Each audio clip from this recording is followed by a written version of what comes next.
우리 지난 공부했던 우리 민수기의 마지막 시간에 제가 드렸던 요절 말씀이 있습니다.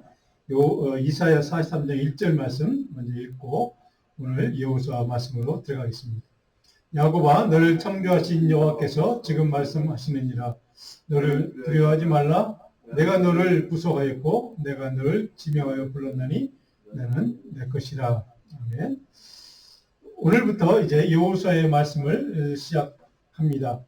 여호수아부터 사사기, 사무엘 상하, 역대기까지 말씀을 계속해서 살펴볼 텐데요. 오늘 말씀 여호수아 1장 1절로 몇 절까지만 먼저 말씀을 읽고 시작하겠습니다. 구약성경 320쪽, 제 성경 320면 1장 1절로부터 우리 4절까지만 읽겠습니다. 1절로 4절까지 같이 읽습니다. 여호와의 종 모세가 죽은 후에 여호와께서 모세의 수종자 눈의 아들 여호수아에게 말씀하여 이르시되 내 종 모세가 죽었으니 이에 너는 모든 백성과 더불어 일어나 이 요단을 건너 내가 그들 곧 이스라엘 자손에게 주는 그 땅으로 가라. 내가 모세에게 말한 바와 같이 너의 발바닥으로 밟는 모든 곳은 모두 내가 너희에게 주었느니 곧 광야와 이 레바논에서부터 큰 강 유브라데 강까지 해쪽 속의 온 땅과 또 해지는 쪽 대해까지 너희의 영토가 되리라. 아멘. 우리가 지난번 민수기 말씀, 우리가 또 신명기 이전에 살펴봤던 말씀을 보면 이제 모세가 하나님의 종으로 일꾼으로 지도자로 쓰임받았던 모세가 여기에서 가나안 땅을 건너지 못하고 요단강을 건너지 못하고 그래서 이제 하나님의 부르심을 받고 끝나는 이야기였습니다. 이제 여호수아로 넘어가면 그의 후계자, 물론 출애굽 당시부터 광야 40년 동안 그리고 지금 이 순간까지 모세의 지도자를 위해서 또 그를 같이 수종들면서 그를 도와줬던 참모 역할을 했던 여호수아라는 인물은 모세와 함께 동역을 했던 인물입니다. 그래서 이 모세라는 인물은 이 여호수아를 믿고 이제 맡기고 자기의 이제 모든 사명을 남기고 여호수아에게 맡기는 거죠. 위임하고 이렇게 이제 떠나는 장면이 나오면서부터 오늘 여호수아 1장이 시작이 됩니다. 자, 그런데 오늘 본문의 내용을 보면 여러분 잘 아시는 내용인데 여호수아가 새로운 지도자로 가나안 땅 정복 전쟁, 전쟁이죠. 싸우는 군대 최전방에서는 장수로 리더로 이제 가나안 전쟁을 이제 시작해야 되는. 그동안 광야에 40년 동안 이렇게 거쳐오면서 모세가 전쟁을 어떻게 전략을 쓰고 어떻게 전쟁이 임하고 하는 것을 쭉 옆에서 봐왔던 여호수아였지만 직접 자기가 이제 모세가 없는 시대 가나안 땅 그 강대국 또 강한 용사들이 모이는 가나안 땅 원주민들을 정복하고 그들과 싸워서 이겨서 하나님이 약속한 그 가나안 땅을 차지해야 되는 사명을 앞에 두고 그 마음속에 굉장히 아마 지도자로서 이제 두려움이 컸을 것입니다. 염려도 많았을 것입니다. 모세와 같은 이러한 인물을 없이 그런 인물이 없이 자기가 이제 그런 역할을 감당해야 되는 것 그런 현실 앞에서 자기 자신에 대한 신뢰를 좀 하지 못했을 수도 있고 적군이 강하다는 소문을 들었기 때문에 그것 때문에 좀 두려움이 있을 수도 있고 자기가 이 사명을 어떻게 감당할 수 있을까라고 하는 스스로에 대한 그런 염려가 분명히 있었을 것입니다. 그런 과정에서 지도자로 세움을 받았던 여호수아이기 때문에 오늘 본문 1장의 말씀은 그 여호수아를 향해서 하나님이 어떤 메시지를 주고 그 여호수아를 향해서 백성들이 어떻게 일치단결된 마음으로 당신을 우리 지도자로 우리가 어떤 마음으로 태도로 섬기겠습니다라는 것을 보여주는 것으로 여호수아 1장은 이렇게 전체 내용이 구성이 되어 있습니다. 자, 여호수아 여러분이 잘 아는 또 좋아하는 인물이기도 합니다. 그 여호수아가 썼던 이 여호수아라는 성경은 어떤 내용일까? 여호수아는 개론적으로 몇 가지만 말씀을 드리면 역사서, 신명기 역사서로 가는 성경이 역사서 분류된, 학자들에게 분류한 역사서가 이제 두 가지가 있는데, 구약 성경에 신명기 역사서가 있고, 또 우리가 앞으로 이제 나오겠지만 후에 뭐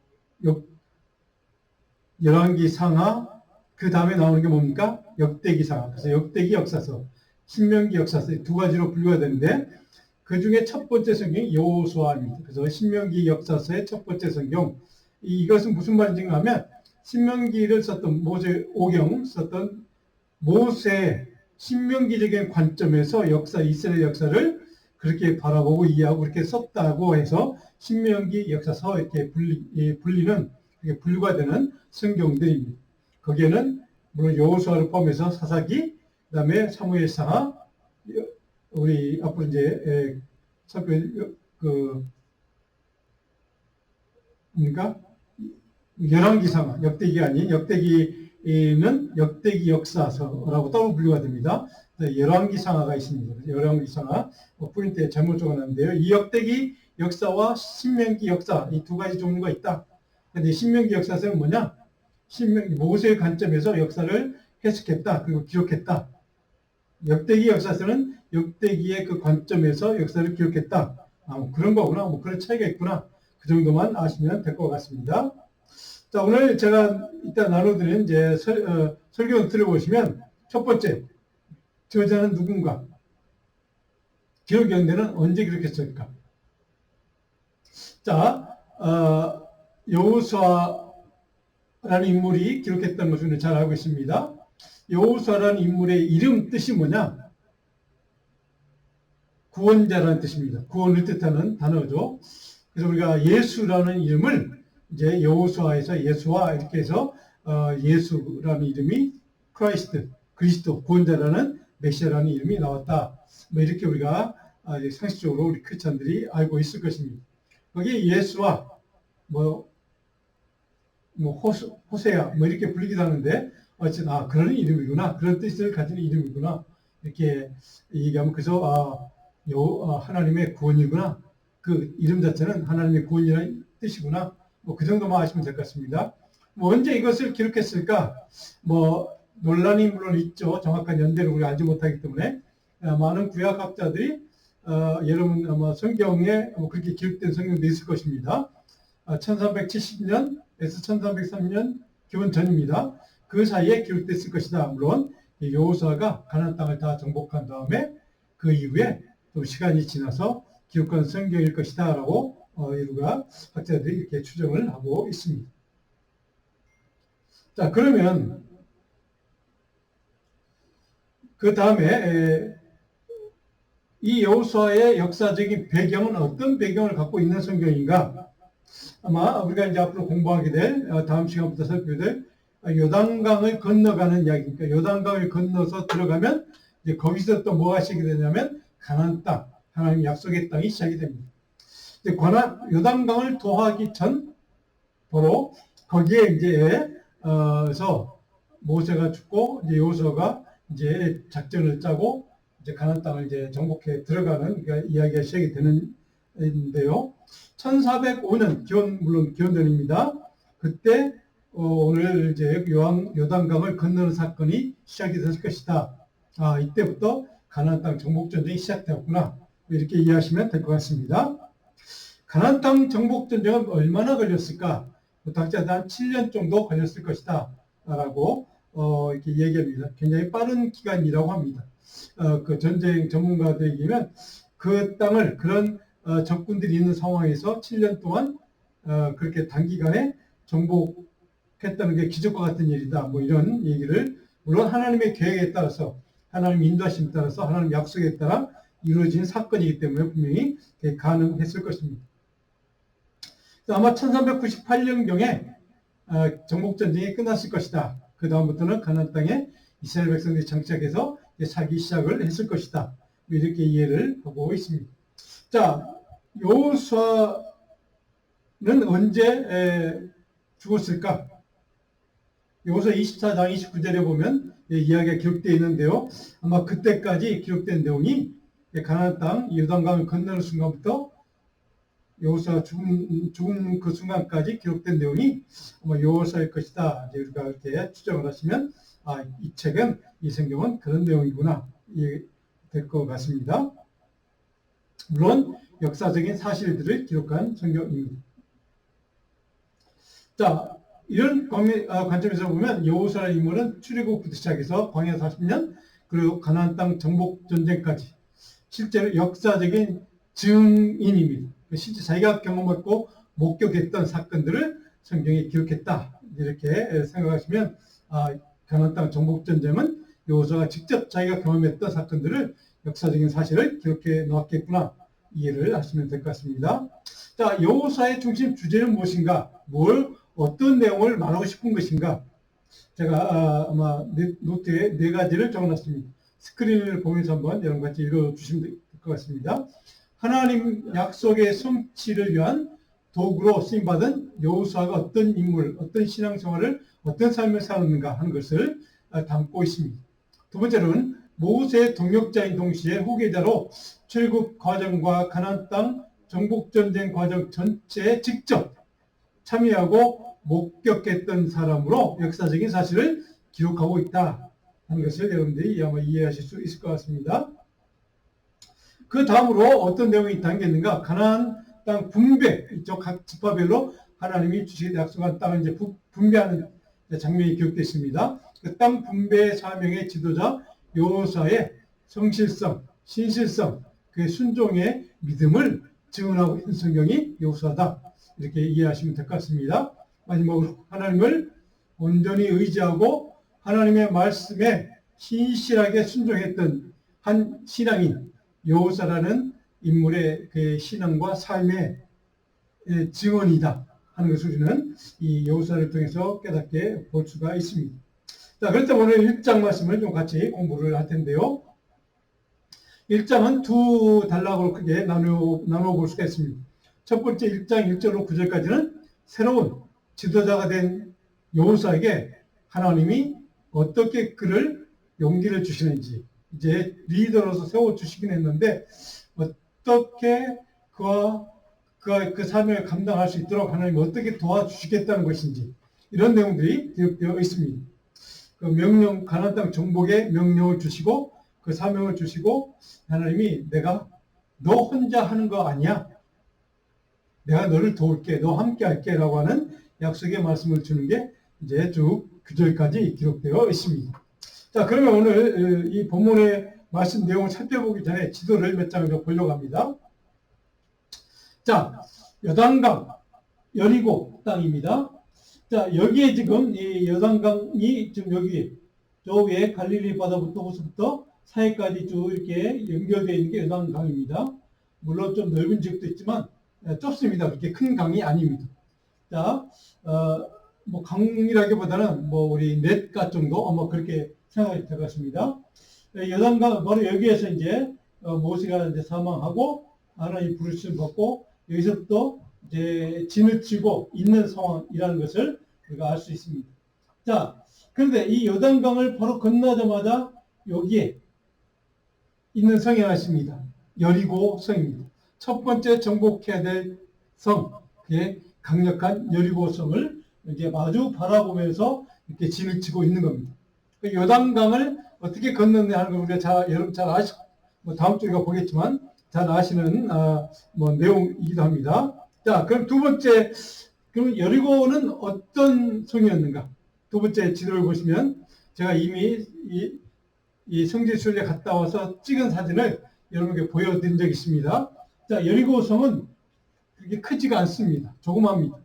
그러니까 우리가 여리고 바로 옆에 있는 4층짜리 건물에서 찍은 사진인데요. 여기에 보면 이 야자수가 있죠. 그리고 이 성이 있습니다. 주변에 이제 도시를 이루고 있는 그 집들이 이렇게 뭐 큰, 이쪽의 사진을 보면 앞으로 보여드리겠지만 굉장히 비옥한 땅, 평야가 있습니다. 그래서 굉장히 여리고성은 평야가 있어서 아마 굉장히 그 야자수 농업을 통해서 많은 이제 부를 축적한 사람도 있고 사람들이 비교적 잘 살 수 있었던 지역이라고 합니다. 물론 거기에 이제 요단강을 바로 앞에 두고 있는 그런 상황이라서 아마 농사 짓기에도 유리하지 않았는가 뭐 그렇게 추측을 해봅니다. 자, 그러면 가나안 땅을 정복해서 이제 이 12지파의 땅을 분배하는 이야기 앞으로 나올 텐데요. 자, 땅을 분배하는 12지파의 땅은 여러분들 아마 성경에 보면 지도가 있는, 이 그림이 있는 성경을 갖고 계신 분들은 뭐 다 아실 텐데요. 여기 요단강입니다.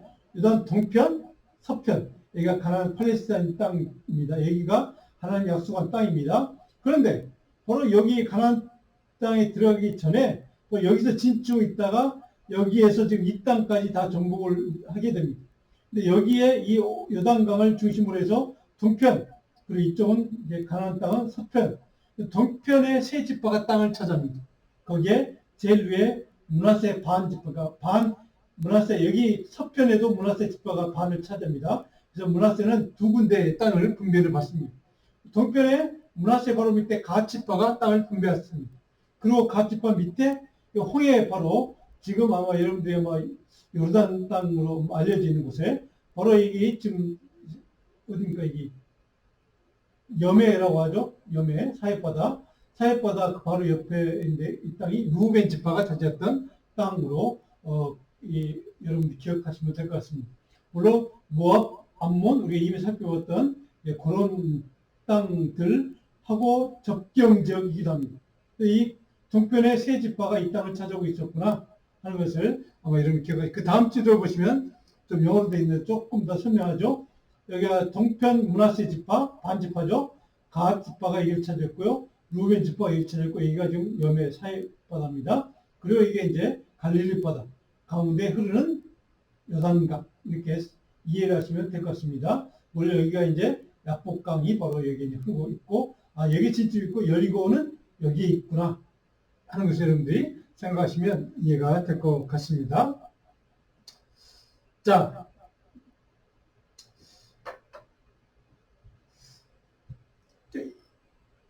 오늘 여러분들이 이 지도를 좀 여러분 머릿속에 앞으로 자주 등장할 지도이니까, 자, 그러면 1절과 우리가 4절까지 말씀을 읽었는데, 하나님이 내가 약속한 땅, 조상들에게 약속했던, 아브라함에게 약속하고 그 후손들에게 계속해서 반복의 약속을 주었던, 너희도 잘 알고 있는 그 가나안 땅, 약속의 땅, 젖과 꿀이 흐르는 땅을 이제 여호수아 내가 지도자가 돼서 이스라엘 백성을 데리고 정복해 들어가라고 하는 명령을 이제 받고, 4절까지가 그 내용을 기록하고 있는 내용이라고 우리가 살펴보았습니다.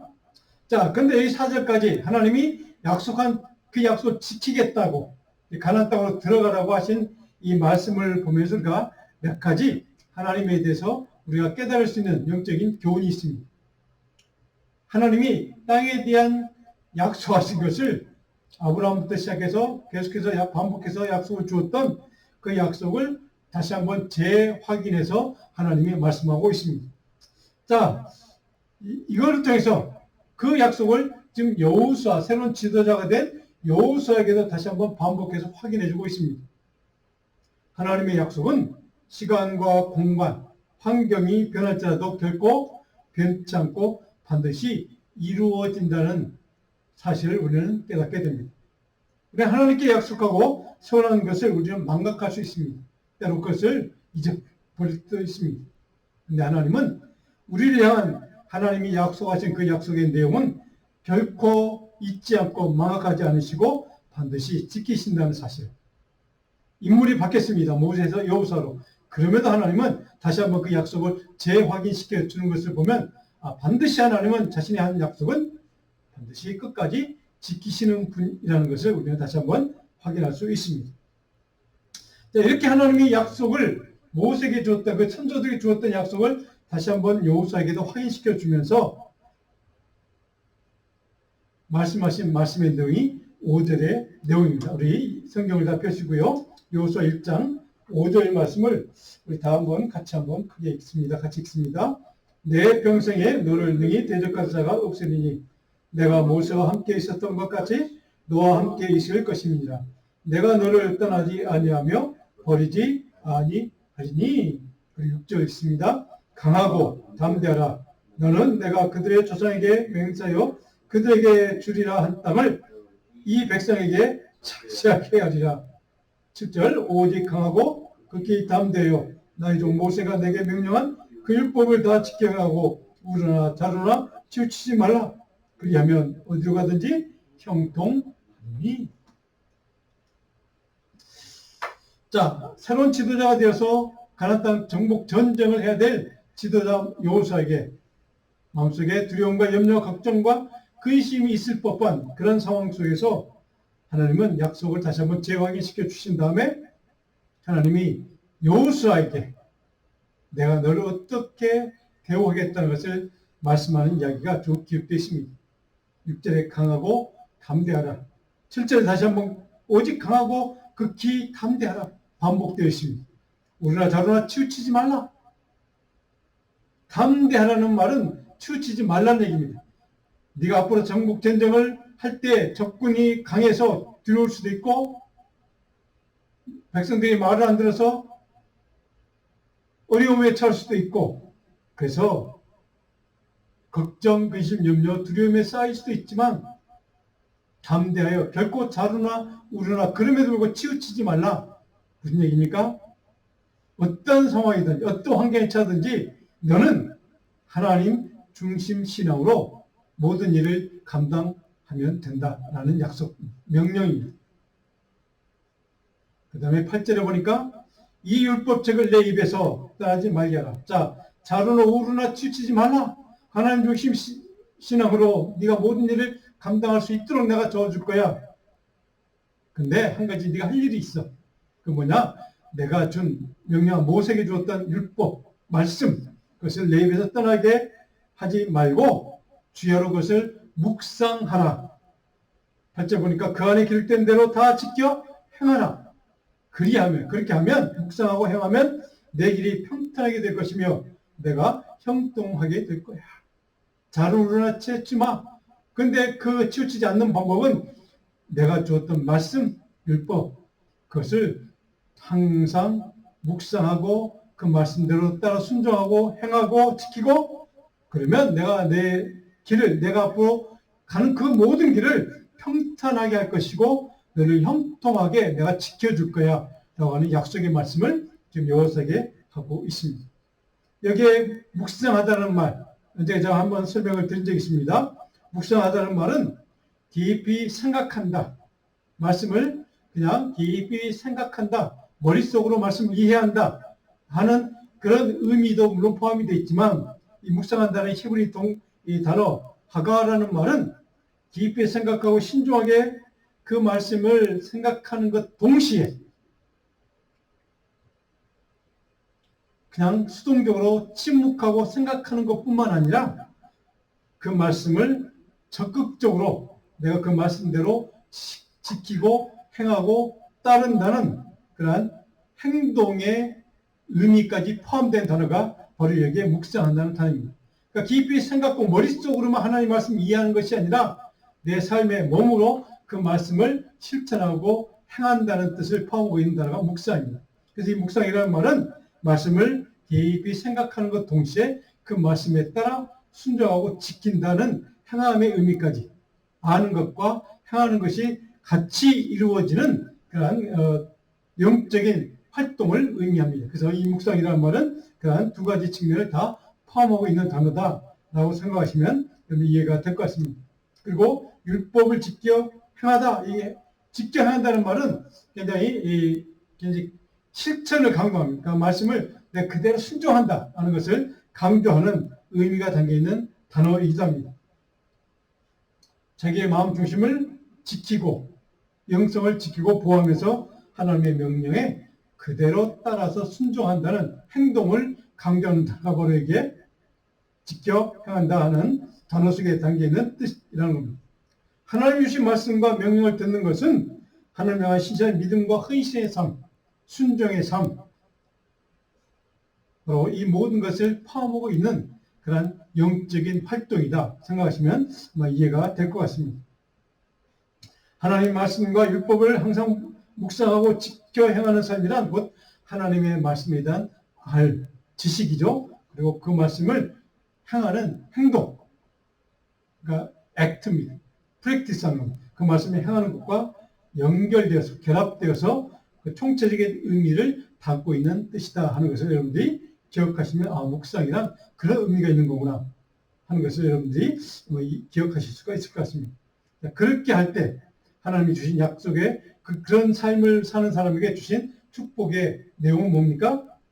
내 삶이 평탄하고 형통의 복을 누릴 것이다 라고 하는 것을 약속합니다. 이게 평탄한 삶이란 바로 하나님의 인도하심에 따라 하나님의 지혜로 하나님 인도하심으로 그 삶을 바로 성공적인 삶으로 갈 수 있도록 영적인 통찰력과 지식과 바로 이 모든 걸 포함한 행동, 행위까지 포함하는 단어에서 내 삶의 길이 하나님을 아는 것대로 순종하면 내 삶이 평탄한, 옳은, 성공적인 삶을 누릴 수 있다는 것을 의미하는 단어입니다.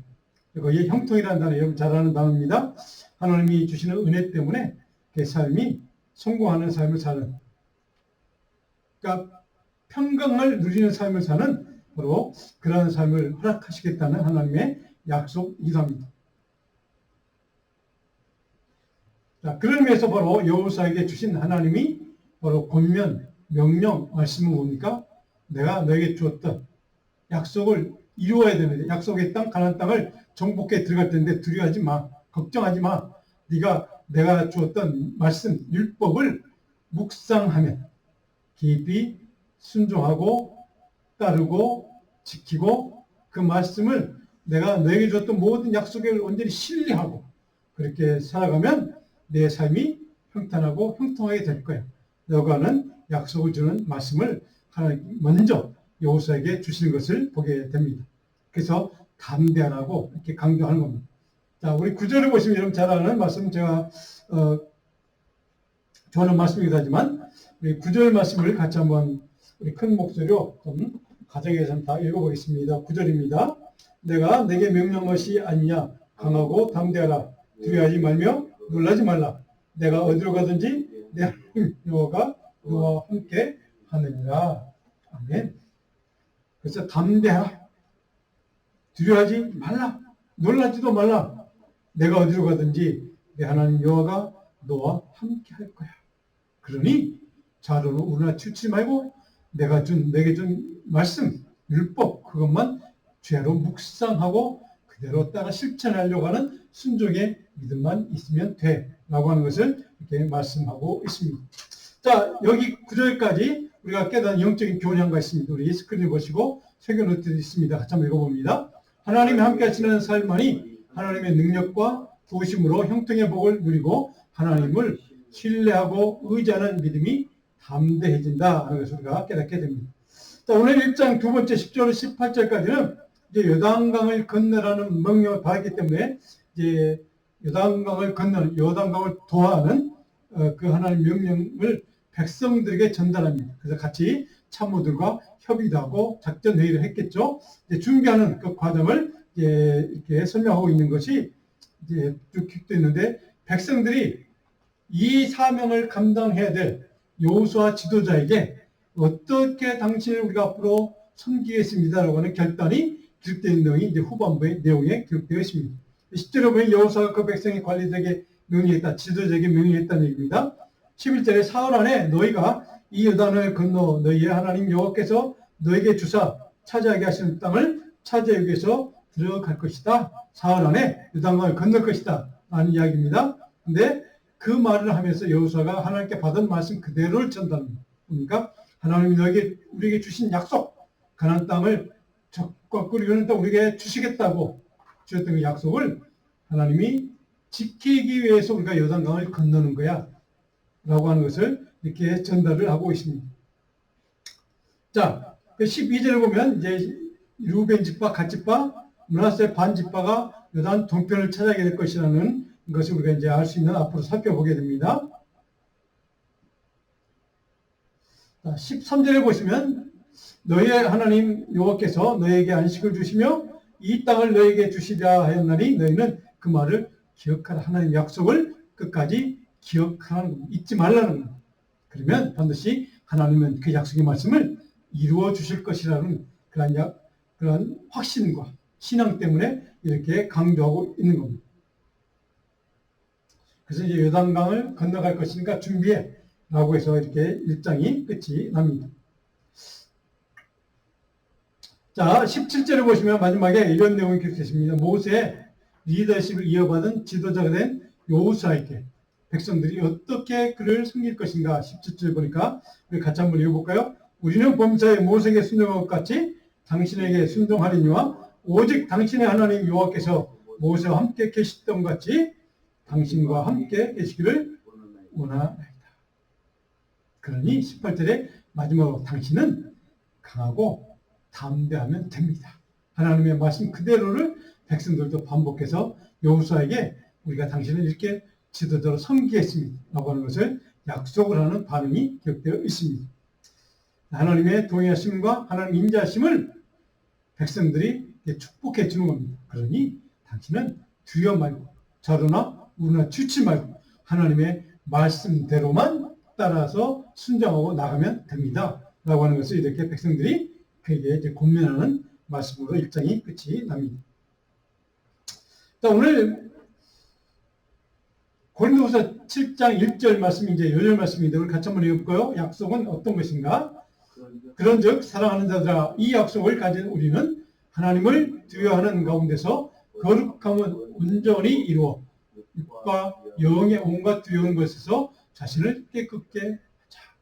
바울사도는 하나님의 약속을 가진 하나님의 사람들, 백성들은 하나님을 두려워한다는 말은 여기서는 그냥 뛰어가 아니라 하나님을 경외한다는 뜻입니다. 하나님을 경외하면서 동시에 거룩함을 온전히 이루는 그것이 약속을 신뢰하고 의지하고 확신하는 하나님의 사람들의 신앙의 길이라고 이렇게 설명을 하고 있습니다. 약속을 받은 사람, 약속을 붙드는 사람, 약속을 의지하는 사람은 이런 신앙생활을 하는 사람이다 하는 것을 바울이 이렇게 설명을 하고 있습니다. 자, 오늘 1장을 통해서 깨닫는 말씀을 몇 가지로 정리했습니다. 여러분 성경노트에 다 있습니다. 몇 가지 적응 교훈을 우리 첫 번째 잠깐만 좀 읽어봅니다. 하나님의 말씀을 항상 묵상하고 순종하는 삶을 통해 담대하고 견고한 믿음의 삶으로 평탄한 삶, 형통한 복을 누리는 삶의 은혜를 사모하실 수 있는 여러분 이 한 해가 되기를 주님으로 축복합니다. 나머지도 읽어보시고 묵상 과제도 제가 성경노트에 적어놨습니다.